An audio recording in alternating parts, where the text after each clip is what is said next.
Jimmy Fallon faces an insane backlash from the woke mob, and the crime he committed was he had Greg Gutfeld on his show. Jimmy Fallon had on a man who refers to African Americans as the BLACKSs. He's specifically a scab and a turncoat because after Stephen Colbert's show was canceled, which by the way has a higher rating than Jimmy Fallon's show, after his network fired him under the guise of low ratings, when once again Jimmy Fallon and Jimmy Kimmel's late night talk shows have a lower rating than his, but all of our late night talk show hosts sticking together to show that we are one and we are united, until I have on one of the most vile, racist, disgusting Fox News hosts on air. I don't think these celebrities and some of these people understand that this shit's gonna stay with you forever. That stain is gonna stay with you forever. I mean, look at this insanity. These people are completely unhinged. They're losing their minds because two guys from a different side of aisle had a completely normal conversation. They laughed, they told stories, they acted like normal human beings. And for that, the left is calling for his head. The leftists see this as a betrayal because in their world, you cannot reach across the aisle. You can't be friends with the enemy because Greg Gutfeld supports Trump, and that makes him pure evil. So by humanizing Gutfeld, Jimmy Fallon committed the ultimate sin. And here's the clip that's causing a complete meltdown. This is hilarious. We've met before. Yes, you have no memory of it, which is understandable because we were wasted. Okay.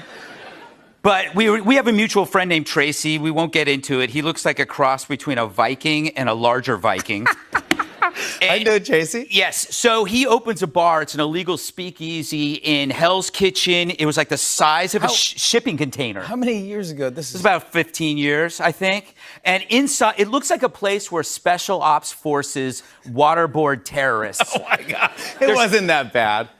Dude. It was actually. Dude, there was the bar. There was no bar. It was a cooler, like the kind you take to a beach. So we go in there, and there's a cooler.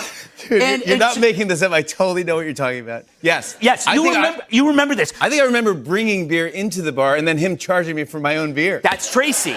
That is Tracy. So they're just talking. Gutfeld is telling a story about Jimmy Fallon when he met him like 15 years ago. It's a completely normal late night story. There's no politics, no hate. It's just two comedians having a laugh. But the fact that it was friendly is what broke their brain. And the woke people are like, Jimmy Fallon had a guest on his late night show and both of them did actual comedy. We cannot stand comedy on a late night comedy show. That perfectly sums up the left's insanity. They are so consumed by the hate that they can't even stand to see people getting along. They are the very epitome of hypocrisy. And of course, this isn't the first time the Jimmy Fallon has made left angry for being a decent human being. The left has never forgiven him for the moment he had with Trump back in the day. Can I mess your hair up?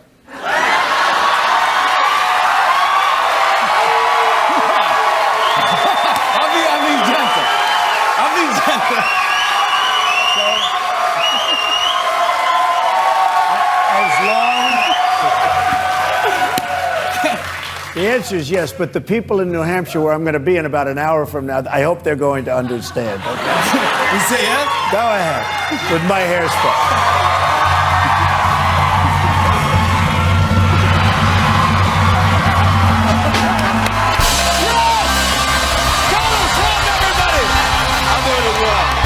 To this day, the left hates this moment because this moment humanized Trump. It showed him as a real person who could take a joke, not as a monster they spent their entire day painting him as. And now they are furious that he did the same thing with Gutfeld. They can't stand it when their enemies seem like actual people. Even the washed up Hollywood actors are getting on it. But what they don't get is that most people are tired of the constant political hate. A lot of people are saying that Fallon is the only late night show host that they can at least tolerate because he's not as vicious as Kimmel or Colbert. I mean, Fallon deserves the credit for having Gutfeld on. Jimmy having Greg on his show was the first step in the right direction for Jimmy Fallon. But the woke mob wants to cancel anyone who don't follow their script. They demand total obedience. You can't talk to the other side. You can't be friends with them. You can't even interview them without being branded as a traitor. It's a mindset of a cult. A lot of people are saying that this is just a desperate move by Jimmy Fallon to save his show's ratings. But honestly, good for him. Jimmy Fallon's Tonight Show ratings soared to a multi-year high on Gutfeld visit. He had the best guy that he could have on his late night show at this time, and the left is just getting mad over it. The leftists are just giving both of them free publicity. They're literally eating their own, and it is hilarious to watch. Let me know what you guys think about this. Subscribe to this YouTube channel for more sanity, and we'll meet soon in the next video.